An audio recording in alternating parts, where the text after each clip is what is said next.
ఎప్పుడు మొదలైందో తెలుపగల తేదీ ఏదో గుర్తించేందుకు వీలుందా?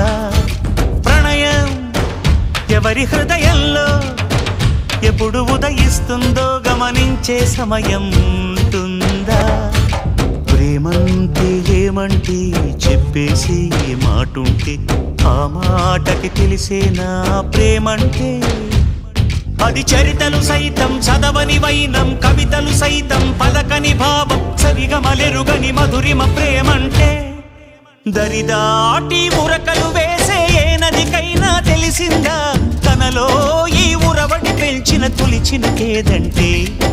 సిరిపై రై ఎగిరే వరకు చేనుకు మాత్రం తెలిసిందా తనలో కనిపించే కళలకు తొలి పిలిపేదంటే?